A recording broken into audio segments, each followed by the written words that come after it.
Hello and welcome. We have been fed a steady diet for decades now of the idea that to believe in God is absolutely unreasonable. The idea that there is some detached sky daddy up there watching out for us. And I use that terminology intentionally because those are the terminologies and the verbiage that people use to try to make people feel dumb, if we're honest, for daring to believe that a God might exist. So here's the question that we want to answer today. Is it reasonable to believe that there is a God? So Dan, Clay, let's jump right into this. Dan, is it reasonable, and why is it or is it not reasonable to believe that there's a God? And see, the operative word in the question is reasonable. Reasonable. Is it reasonable? See, it's true that we cannot definitively prove that there is a God, that God exists, but equally true,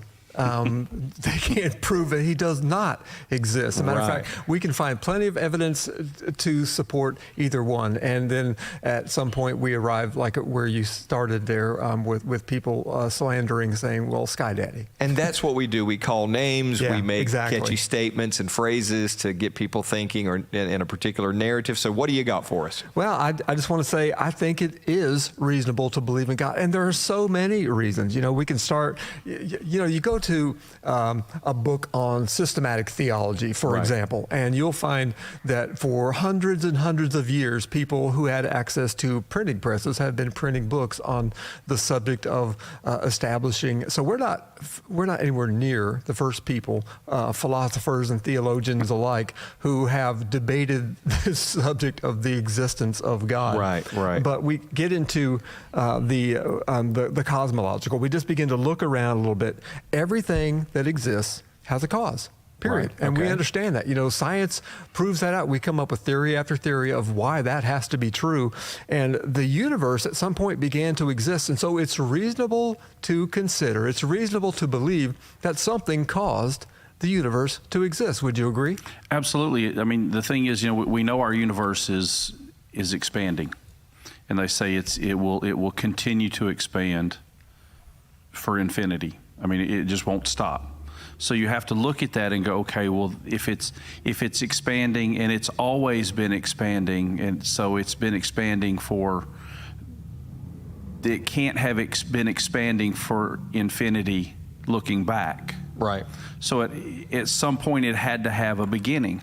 Right. I mean, and science, they understand that now. They have accepted the fact that there is a definite beginning to the universe. Yeah, and mathematically that's proven. In fact, it's ironic. I was listening to a debate yesterday between Richard Dawkins and a mathematician, a little Irish mathematician. You may recognize him. Anyway, it was really funny because he was saying, what you are asking me to believe, and I would ask, is this reasonable? And this is the cosmological, that argument is what you're asking me to believe is that there was nothing and that nothing produced something, and that's not logical. You know, right. that's a leap of faith that I would say is actually very illogical, in our thinking, scientifically and otherwise. And, Dan, you brought up a great point that we can't definitively prove there is a God, but you can't definitively prove there is not a God. But it always amazes me when you see some of these debates between science and other people that believe in God, and the scientist is, they can't, when they run into something they can't explain or they can't prove. Right. The one thing they're certain of is that it's not God. Right. Well, right. And that is intellectually dishonest. Yeah, And, you don't know what it is, but you're certain that when you figure it out.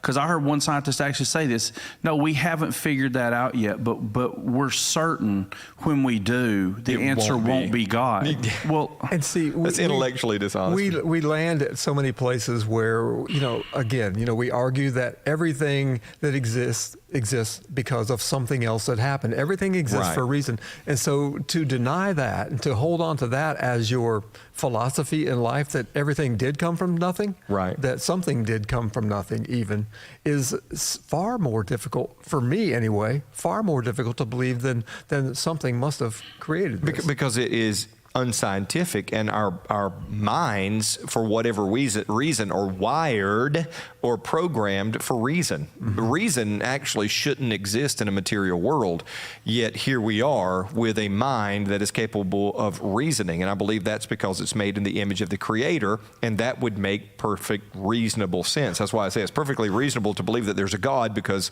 you have to be, anything that is here must exist because of something greater. That's why I look and say, actually, you cannot prove that there is not a God, but our very existence is undeniable evidence, in fact, that anything exists, that there is material, that there is intellectual, that there is anything that is metaphysical or physical is evidence, and I would say concrete evidence, and you may not call that God Jesus, but it is evidence that something didn't come from nothing, which we know is a scientific impossibility. So you're asking, is it reasonable? I believe actually it is any thinking man or woman will come to the conclusion that it is actually unreasonable, and to observe anything actually is evidence for the existence that something created everything. Otherwise, where does it come from? But to hear these two guys talking, I refer back to the debate that they were having. Dawkins said, the other gentleman said, he said, what is your definition of nothing? He said, well, it's nothing. He said, because a lot of people now say that there was really not nothing, there was just something else. And for him to say that there was absolutely nothing that birthed all of this something, again, is an absolute irrational, perspective. So Dan, what else do you have? Well, let me just say this. If you could show me how, you could take a box full of letters and shake it real good and let it all fall out, and it turns into poetry that moves somebody, or it turns into a great screenplay or stage play. Right. I will be more apt to believe that, yes, somehow all of this just magically appeared, and as well tuned as even our hand is. That's exactly another reason. That comes to it. Not just that it exists, not just that there was a beginning and now it's all here, but the fine tuning of it all. The fact that if you look at just a position of the earth, if the earth was just a few degrees further away from the sun or closer to the sun, life wouldn't be possible. It would be too cold or too hot, depending on which direction. You look at the gravitational forces, you look at everything and how it works together. And it's conducive for human life, for life period. Exactly. It's not just, we took a box with a bunch of letters and shook them up and dumped out a bunch of letters, which that even, really would have to be a box full of nothing.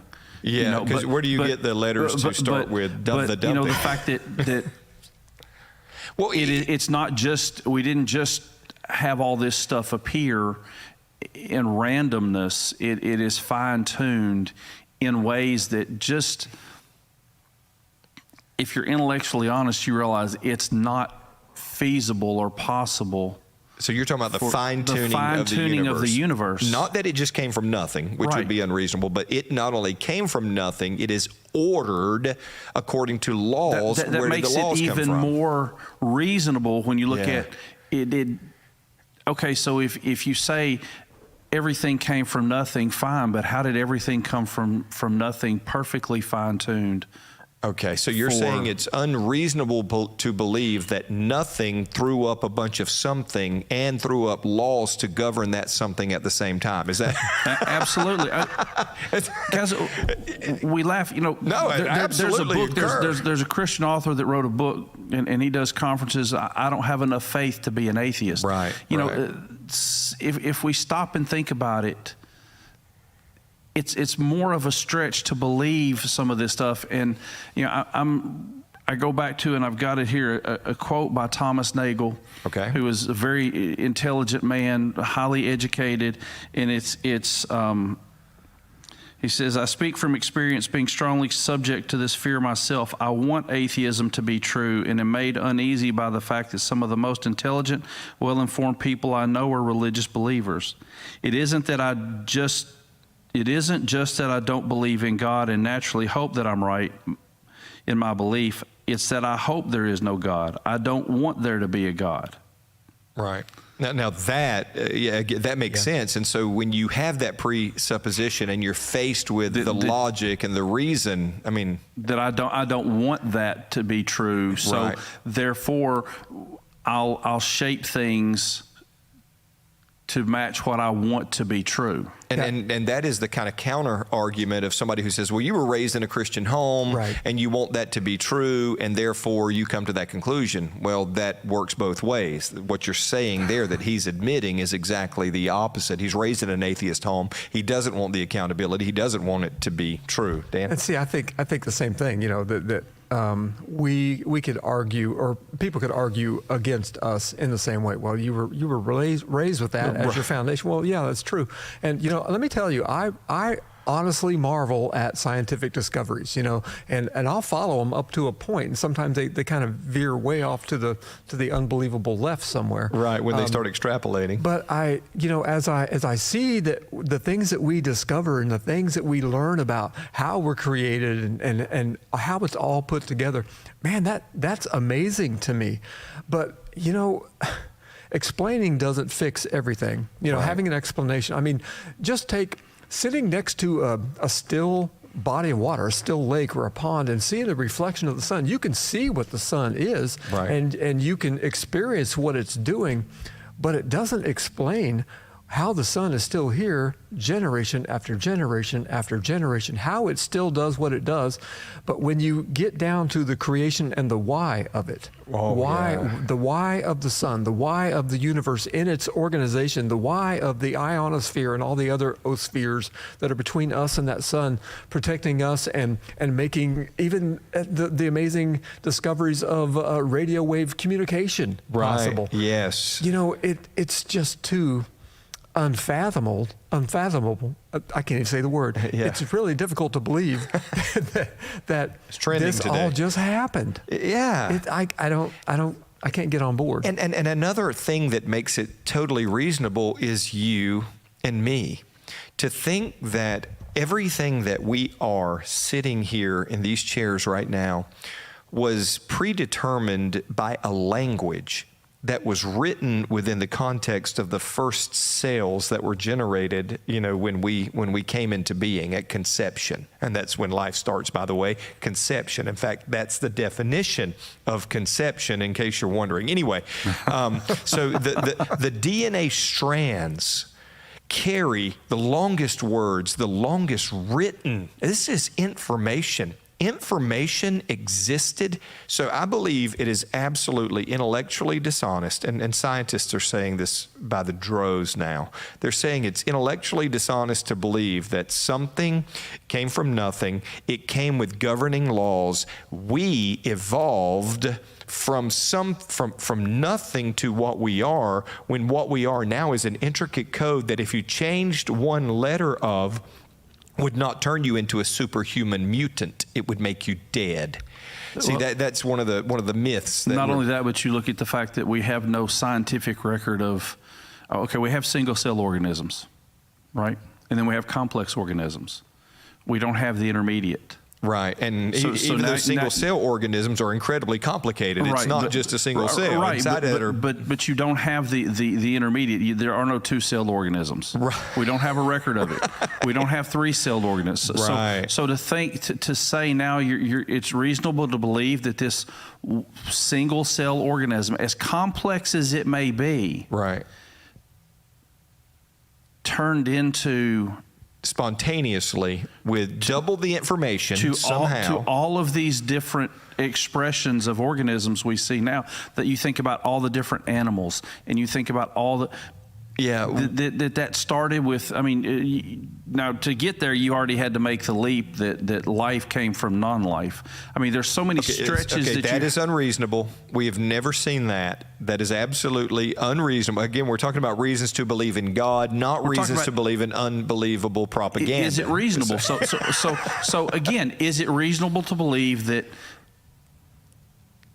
something came from nothing? Okay, you have to make that one. Right. Then you have to go, well, not only did something come from nothing, but now life came from non-life. Right.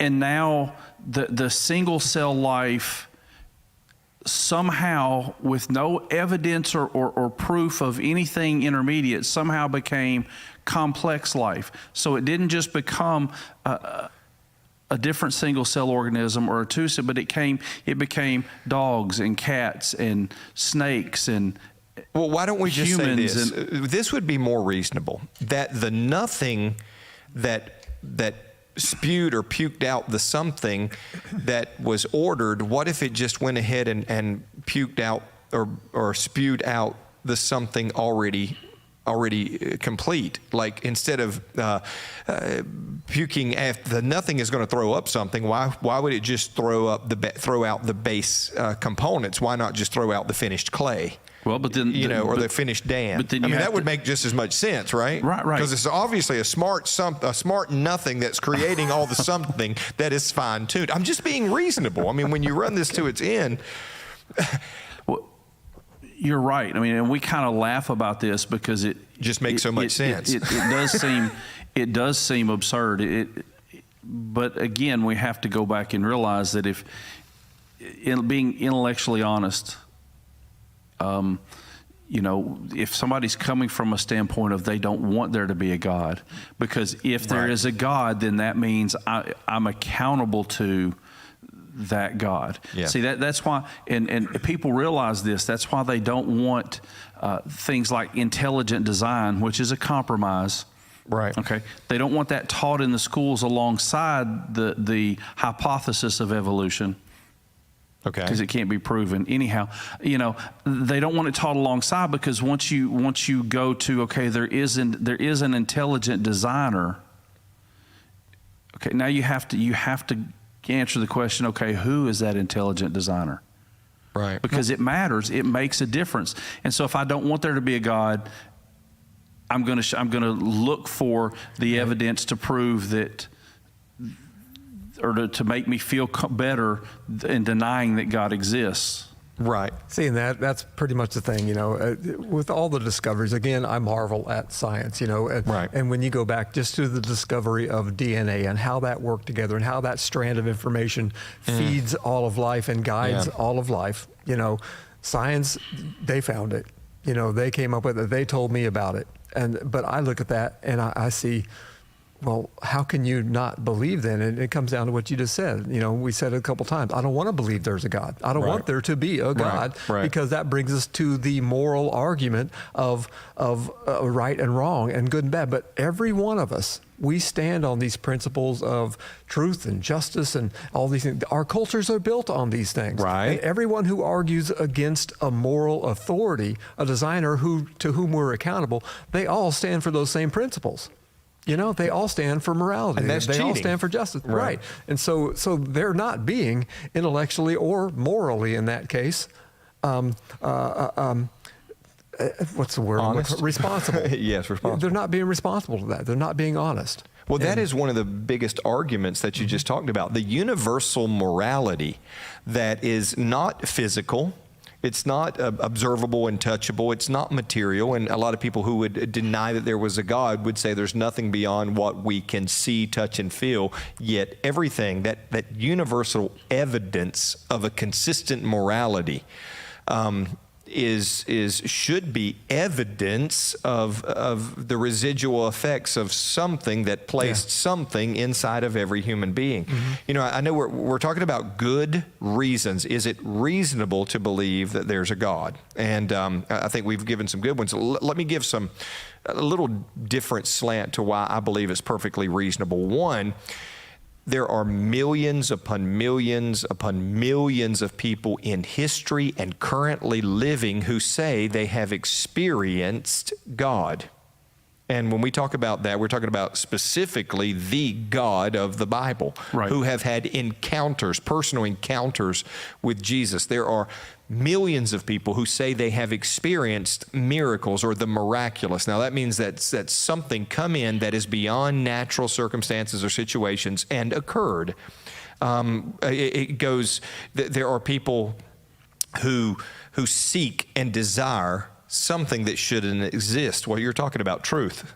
There are people who experience something that shouldn't exist, peace. There are these things that exist that are, again, we talk about the ghost in the machine. I was talking about this recently, and the scientists have always kind of been befuddled with the idea that you have a consciousness, an awareness, a part of you that is different or disconnected or somehow not subject to the body. We see, scientific evidence and testimonies of people who had what we refer to as out-of-body experiences, or their brain waves were completely dead, yet that person was aware of everything everybody was saying in the room. And are these scientific anomalies, or are these evidence proofs, obvious proofs, that there is something outside of the material world?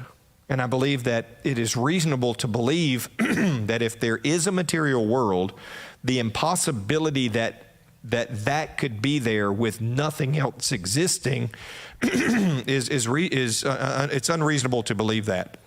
Now, the Bible tells us, and I believe that this is perfectly reasonable, that invisible things that really exist created the visible things that we now see. That makes perfect sense. If you say there's nothing there, then that's illogical, that's unreasonable. Not only in my opinion, but in any thinking man's, opinion. I look around and go, well, the evidence of God. And that's why the Bible says you can look, and creation itself bears witness of the existence of God for anybody who will sit down and think this thing through for 3 minutes. The interesting part is that the argument typically, and I hate to boil this down in this way, but the argument typically is against Christian believers. Right. People don't argue the existence of God with Jews, but you take Jesus out, take Jesus as the way, the truth, and life. You take that out. He died for our sins. Okay, that's off the table. Now you back up to God. Well, you can still argue with others of whether or not God exists, but if you do that, now you're alienating Buddhists and every other pathway, if you will, right, to God, pathways to reason why we are here. Everybody can't be wrong. Right. We look at science, and there's some great stuff there, but it does not, none of it answers how this all came into existence. Or contradicts the existence it's of God. It's simply unreasonable to believe it all came from nothing. Yeah, it is. It is. I want to just kind of shift for just a second on this, because we're talking about, is it reasonable to believe in God? But I mean, it should be obvious, but let's be clear, we're talking about believing in the God of the Bible. Yes. And I was just sitting here kind of looking at some of the notes. We have to remember, in our current modern context, we understand, we look at the Bible as it's one book, because that's how we're used to seeing books. Right. It's not. It's 66 books written across 1,500 years in 3 different languages by multiple authors, and it tells a consistent story from beginning to end. Historically verifiable. Right. Exactly. So you look at okay, for example, the Quran, written by how many people? One. Over how long? Yeah. Okay. 1 year. Exactly. So you look at who threw out half of the original Quran. Just throwing that out there. Exactly. So you have to look at that and go, okay, not only is it reasonable to believe that there is a God, but it's if you start to really look at things, it becomes very reasonable to believe that the God of the Bible is the God of that it is who He says He is. There are very few people out there, even in the scientific world, very few skeptics left that deny the historical accuracy of the New Testament. Right. There's just too much extra biblical evidence that supports it. Archaeology is still today, they're still making discoveries. All these 2,000 years later and even longer in some cases that support what we find recorded in the scriptures. Yeah, validating. Archaeologists, when they're looking for a new place, a lot of times they'll go to the Bible, they'll go to the Old Testament to try to, where's the next place we should look? Right. Yeah. With all of this evidence, I'm going to say this, and I won't validate, pick this apart, tell me I'm wrong, tell me I'm crazy.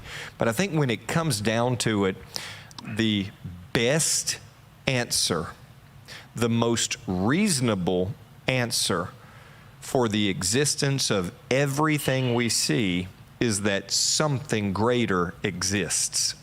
The law of thermodynamics, from a scientific perspective, from every perspective, I believe that God is the most logical, most reasonable, and the best answer for why anything is here.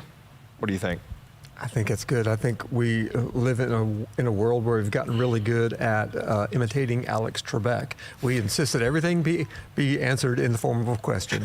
You know, and it's good. It's good for us to question, but it's good for us to stop when we get to the answer every now and then. Right. You know, that'd be great. But what if we don't like the answer? And I think that's what we're saying. And as we have heard admitted, you know, by chief atheists, you know, well, I don't want there to be a God. Well, then we just keep going. But you're not God, so your want to doesn't dictate reality, except in certain, you know. That's where I was going to go. I was going to add one more. You were talking about reasonable, and I was going to add one more term to that. Okay. Uncomfortable. Okay. Because if there is a God, then I have a responsibility. I'm accountable to somebody other than myself. If there's something greater than me out there, then I have to answer. That means I'm going to have to answer to that God at some point. Right. And my flesh wants what it wants. Right. It doesn't want to be accountable to. I mean, think about it. It's hard sometimes to be accountable to other people, right? And we don't want that accountability. We don't want there to be consequences. That is what it comes down to. Right. Consequences to our actions. And at the same time, when we're the ones on the bad end of the right and wrong, we want others to be accountable for that thing that we don't believe could possibly exist, because why would it? Right. Yeah. So I don't really mean to make fun, because there are people who seriously have a problem with all this, right. You know, and they need to know the truth, and I can't quit telling them. Amen. I love that. So, religious experiences, answers to prayers, transformation in lives. My life is a testament. Yeah. The experiences that I've had with God have transformed me. Universal longings that are inherent to humanity. The desire to have and answer the question, why, is an indicator that there is an answer there. You know, when I want you folks who are watching to understand this, that you don't have to be shamed. You don't have to be allow people to convince you that it is unreasonable, because when you start to hear the reasons why people object, it really scientifically and otherwise begins to break down very, very rapidly. Unfortunately, the inclination of humanity from history and the very beginning, as documented in the Word of God, tells us that man has an aversion to the accountability to God. He wants to be a God unto himself. Problem is, we don't have the resources. We're all headed towards eternity. We're all going to die one day, and we all acknowledge that. And we can really, really hope there's nothing on the other side. But the other side has told us emphatically, there is something over here. Your existence is the evidence of that, and that is perfectly reasonable. Dan, closing thought? You know, if you don't arrive at the same conclusion that we do, you're messing up the ends of a whole lot of movies, or the points where we talk about they're watching down on us from above. But, you know, the proofs will never be absolute. Not in this life. They will not be absolute. But the evidence strongly suggests that it is not just reasonable, but very, very plausible that there is something that exists. There was something that created all of this other something in the world. The best explanation. Clay? I would just, if you're seeing this and you're not sure, or you don't believe that God exists, I want to challenge you, because you got nothing to lose. I mean, if you're right and we're wrong, you've got nothing to lose. But just ask God, if you're real, reveal yourself to me. Yeah. Again, if we're wrong, you've got nothing to lose. Yeah. But if we're right, you've got eternity to gain. And if you're unwilling to say that, there's a deeper problem that you really need to address. Absolutely. Amen. You know, as I'll end by saying this, I'm going to quote somebody else who said it this way: I do not have enough faith to be an atheist. Okay? I believe I'm way too reasonable to believe in some of the atheistic ideas and ideologies that have been propagated and been used and leveraged to shame very reasonable, intelligent men and women all throughout history into believing something that is just not true. All right, so don't hide from God. You look for Him because He's been looking and reaching for you for a long time. He's not out there hiding somewhere. He's one ask away. As Clay said, ask and you shall receive. Ask that God will reveal Himself and see what happens. We'd love to hear what comes of that. All right, God bless you. Thank you for being with us. We look forward to seeing you next time right here on Practical Discipleship.